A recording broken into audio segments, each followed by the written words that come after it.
87 देशों के 450 प्रतिभागियों में से QS impact global day of action 2026 के टॉप 10 एम्बेसडर में प्रथम स्थान प्राप्त करने वाली खातेगांव की बेटी दीप्ति राय सिंह तोमर अब लंदन में आयोजित होने वाले यूथ समिट 2026 में भारत का प्रतिनिधित्व करेंगी।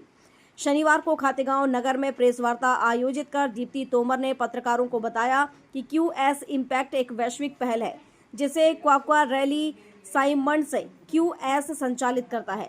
क्यूएस वही संस्था है जो दुनिया की प्रसिद्ध क्यूएस वर्ल्ड यूनिवर्सिटी रैंकिंग जारी करता है और युवाओं को वैश्विक अवसरों से जोड़ने का कार्य करती है। यह पहल संयुक्त राष्ट्र के सस्टेनेबल गोल्स से जुड़े सामाजिक एवं पर्यावरणीय बदलाव के लिए कार्य करने वाले युवाओं को अंतर्राष्ट्रीय स्तर पर पहचान प्रदान करती है।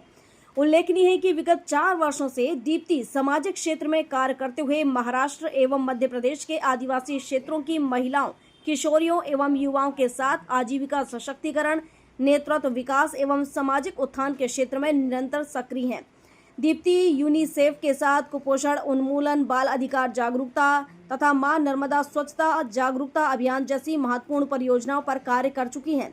मां नर्मदा स्वच्छता जागरूकता अभियान के अंतर्गत नेशनल यूथ क्लाइमेट चैंपियन के रूप में मध्य प्रदेश का नेतृत्व करते हुए उन्होंने स्कूल एवं कॉलेज के 500 से अधिक युवाओं को इस जन जागरूकता अभियान से जोड़कर समाज में सकारात्मक परिवर्तन की दिशा में प्रेरित किया। दीप्ति उनिपद फाउंडेशन की संस्थापक हैं तथा समाज में स्थायी एवं सकारात्मक परिवर्तन के उद्देश्य से निरंतर कार्यरत हैं। साथ ही वे राष्ट्रीय युवा जलवायु परिवर्तन कार्यक्रम के अंतर्गत मध्य प्रदेश की स्टेट एम्बेसडर के रूप में भी अपनी सक्रिय भूमिका निभा रही हैं। दीप्ति के सराहनीय कार्यों के चलते इसी वर्ष राष्ट्रीय जनसंपर्क दिवस के अवसर पर उन्हें भोपाल में उदिता सम्मान से सम्मानित किया गया। वे पूर्व में कई बार राष्ट्रीय स्तर पर वाद विवाद, राज्य स्तर पर शतरंज एवं बैडमिंटन में विश्वविद्यालय का प्रतिनिधित्व कर चुकी हैं। यह उपलब्धि केवल दीप्ति तोमर की व्यक्तिगत सफलता नहीं बल्कि भारत की युवा शक्ति, नेतृत्व क्षमता और समाज सेवा के प्रति समर्पण का वैश्विक सम्मान है। दीप्ति तोमर की यह उपलब्धि देश के युवाओं के लिए प्रेरणा स्रोत है। इस अभूतपूर्व अंतर्राष्ट्रीय उपलब्धि से दीप्ति तोमर ने एक बार फिर खातेगांव का नाम अंतर्राष्ट्रीय स्तर पर रोशन किया है। आज हम हमारे दर्शकों को एक ऐसी स्टोरी दिखाने जा रहे हैं जिसके लिए हर माता पिता का एक सपना रहता है कि हमारे बेटा बेटी हमारा नाम रोशन करे, और ऐसा ही एक मामला हमारे प्रकाश में आया है।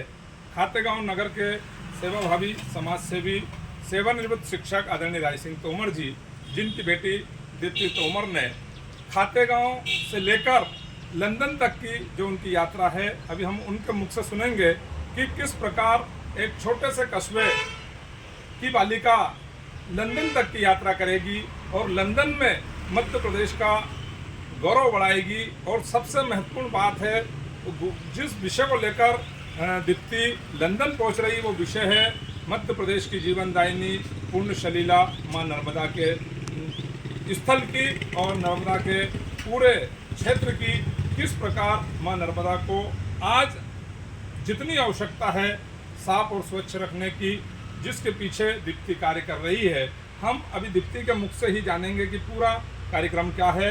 इससे पहले मैं आपको बता देना चाहता हूं कि हर व्यक्ति का एक सपना रहता है कि हम अपने लक्ष्य तक प्राप्त करें, और लक्ष्य को किस प्रकार प्राप्त करें, इसके लिए अगर सही दिशा, सही प्रेरणा और सही मंच मिले तो ही आदमी सफल हो पाता है। और यही कार्य हमारे सेवानिवृत्त शिक्षक आदरणीय राय सिंह तोमर जी ने अपने पुत्र पुत्रियों को दिए हैं, जिसके कारण आज दीप्ति खातेगांव का गौरव जो है लंदन तक पहुंचाएगी। हम बात करें दीप्ति जी, बहुत स्वागत हमारे साथ बात करने के लिए।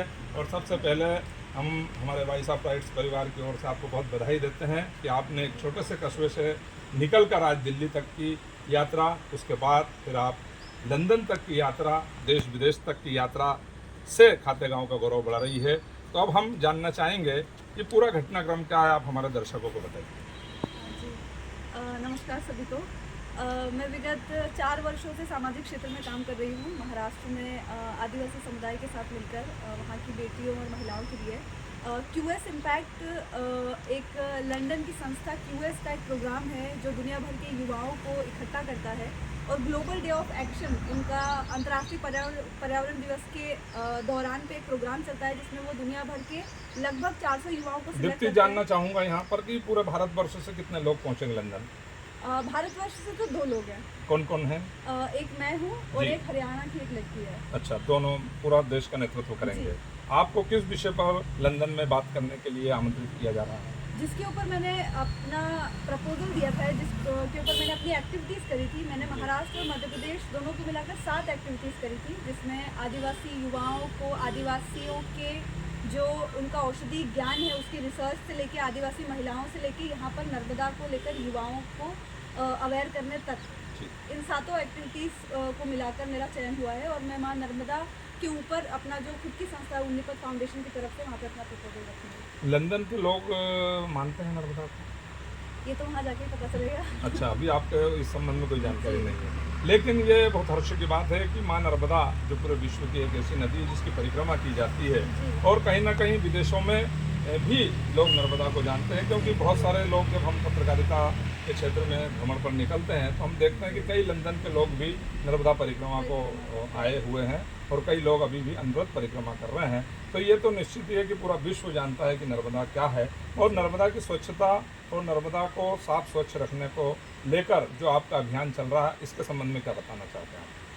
इसके संबंध में मैं ये बताना चाहूँगी कि हम लोग माँ नर्मदा की कथा सुनते हैं, माँ नर्मदा की पूजा करते हैं, लेकिन वही है कि पूजा करना, माँ नर्मदा को माँ मान लेना, इसका अंतर है। इसको शायद हम लोग पार नहीं कर पा रहे हैं, ऐसा मेरा अपना अनुभव रहा है। माँ नर्मदा की स्वच्छता के लिए लोगों को सामने आने की ज़रूरत है, युवाओं को सामने आने की ज़रूरत है। मैं विगत 1 वर्षों से जो युवाओं को माँ नर्मदा के लिए अवेयर कर रही हूँ, मेरा आने वाले समय में लक्ष्य है कि मैं 5000 युवाओं को टच करूँ, उनको अवेयर करूँ, उनके माध्यम से हम परिवारों तक पूरे पहुंचे। पूरे माहौल को लेकर देखने में ये आता है कि लोग आस्था तो रखते हैं माँ नर्मदा जी। के प्रति, लेकिन माँ नर्मदा में जो गंदगी छोड़ कर आते हैं और जी। जो गंदगी करते हैं, तो उसको किस प्रकार फेस करेंगे कि ये लोगों के बीच में कैसे जागरूकता? ये जागरूकता करने के बहुत सारे अपने विषय हैं। जैसे मैंने यूनिसेफ के साथ जो पिछला प्रोग्राम किया, 19 दिसंबर को अमावस्या का दिन था, लगभग 20 से 22 हज़ार लोगों की भीड़ थी, और मैंने किशोरियों के साथ मिलकर नुक्कड़ नाटक के माध्यम से लोगों को अवेयर करने का प्रयास किया कि हमें कचरा नहीं डालना चाहिए यहाँ पे। आप बिल्कुल आइए, माँ नर्मदा में स्नान करिए, आपका अपनी आस्था है, सबकी आस्था का विषय है, लेकिन किसी भी तरीके की प्लास्टिक पॉलीथीन वहाँ छोड़कर मत जाइए, या किसी तरीके का कोई कचरा छोड़कर वहाँ पर मत जाइए। और ठीक अगले दिन 20 दिसंबर को जो अमावस्या का पूरा कचरा इकट्ठा था नीमावर के घाट पर, वो युवाओं के साथ मिलकर मैंने वो भी साफ किया था। तो उस अभियान में भी एक ओपन आमंत्रण था कि जो भी माँ नर्मदा के लिए काम करना चाहता है वो आ सकता है। तो ऐसे केवल एक मैं दीप्ति नहीं हूँ, मैं चाहती हूँ कि ऐसे बहुत सारे युवा खड़े हो जो माँ नर्मदा की स्वच्छता के बारे में बात करें, न सिर्फ बात करें, काम करें। तो ये तो था विषय हमारा कि हमको लंदन तक पहुंचना है। लंदन हम पहुंचेंगे, और लंदन जाने से पहले अब कितनी तारीख को आपको लंदन पहुंचना है? 6 से 7 दिसंबर का समय है। 6 से 7 दिसंबर, तो अभी बीच में जो 5 से 6 माह है, तो इन 6 माहों में किस प्रकार की तैयारी हमारी रहेगी कि लंदन में हम, जैसे मुझे आज याद आ रहा है कि जब आपने अभी बताया कि पूरे भारत से मात्र 2 ही लोगों का चयन हुआ है, तो एक समय जब हमारे स्वामी विवेकानंद जी विदेश में गए थे और उन्होंने भारत को डंका बजाकर आया था, तो निश्चित ही क्या खातेगांव से जाने वाली दीप्ति जो है लंदन में कुछ अपना नया ग्लैमर देखा है? ज़रूर। हम भारतीय हैं और भारतीय अपनी संस्कृति के लिए पहचाने जाते हैं। जैसे मैंने कहा कि मैं माँ नर्मदा की प्रोजेक्ट के लिए जा रही हूँ, तो माँ नर्मदा को रिप्रेजेंट करना है, माँ नर्मदा के बारे में बात करना ही अपनी संस्कृति की पहचान को वहाँ पे दिखाना है। और मैं ज़रूर अपनी संस्कृति, अपने कल्चर को लेकर ही वहाँ जाऊँगी, माँ नर्मदा के विषय को वहाँ पर रखूँगी। और ये जो बीते महीनों की जो तैयारियाँ हैं, ये तैयारियाँ भी उसी के लिए है कि वहाँ पे जो हमको प्रेजेंटेशन देनी है अपने अपने प्रोजेक्ट को लेकर, जो कि मेरी माँ नर्मदा के ऊपर है, तो उसी की तैयारियाँ रहेंगी। ठीक, बहुत धन्यवाद आपका हमारे साथ बात करने के लिए। तो मरता परिवार से कितने लोग पहले लंदन गए? अभी तक कोई नहीं गया है, जो है पहली मरतबा जो है मेरी बेटी लंदन जाएगी। जो है तो अब कैसा आभास हो रहा है कि सफलता का विषय है, परिवार के लिए खुशी का क्षण है जो है, और बेटी की मेहनत है जो है कि उसने जो है अपनी मेहनत से ये मुकाम पाया है, और विश्व के 10 मतलब जो है लोगों में जो है उसने प्रथम स्थान प्राप्त किया है। और वो क्योंकि मैं एक सौभाग्यशाली व्यक्ति ये भी मानता हूँ अपने आप को कि मैंने आपसे ही शिक्षा ग्रहण की है, और मुझे आज जब आपका इंटरव्यू करते हुए मन में बड़ी प्रसन्नता हो रही कि जिस पद चिन्ह पर आप हमको चलने की बात करते थे और हमको आपने चलना सिखाया, और हम चल भी रहे हैं आपके पद चिन्हों पर। आज बेटी दीप्ति खुबगांव, और खुबगांव से खातेगांव, और खातेगांव से दिल्ली, और दिल्ली से अन्य कंट्री में उसने जो है खातेगांव का गौरव बढ़ाया, अब लंदन तक जा रही है वो। तो निश्चित ही मुझे भी प्रसन्नता हो रही है, परिवार को तो हो रही होगी, पूरे क्षेत्र को इस विषय पर प्रसन्नता हो रही होगी। तो आपके द्वारा दिए गए संस्कार कहीं ना कहीं रोपित हुए आपको दिख रहे हैं? हाँ, प्रयास किया है जो है, मैंने सभी अपने तरफ से जो है पूरा प्रयास करने का किया है जो है। और बाकी इस विषय पर अगर देखा जाए तो ये बेटी की खुद की स्वयं की मेहनत है जो है कि उन्हें विभिन्न जगहों पर जा के जो है अपने जो है उद्देश्य को सफलता दिलाने की कोशिश की है। तो जैसा कि आपने जाना कि बड़े लोग निश्चित ही अपने ऊपर कहीं कोई चीज़ नहीं लेते, और उन्होंने बड़े ही साफ शब्दों में कह दिया कि ये बेटी की मेहनत है। लेकिन मैं ये मानता हूँ कि जब तक कोई शिक्षक या कोई संगठन या कोई अन्य कार्य करने वाला हम सबको प्रेरणा ना दे और सही मंच और सही दिशा ना दे, तो हम निश्चित ही उस लक्ष्य तक नहीं पहुँच पाते हैं। ऐसे हमारे गुरुजी, जिन्होंने मुझे भी शिक्षा के क्षेत्र में बहुत आगे बढ़ाया, और उनके ही दम पर, उनके ही मार्गदर्शन में आज हम भी हमारा जो है कार्य कर रहे हैं। कैमरामैन सतीश के साथ प्रदीप साहू की स्पेशल रिपोर्ट।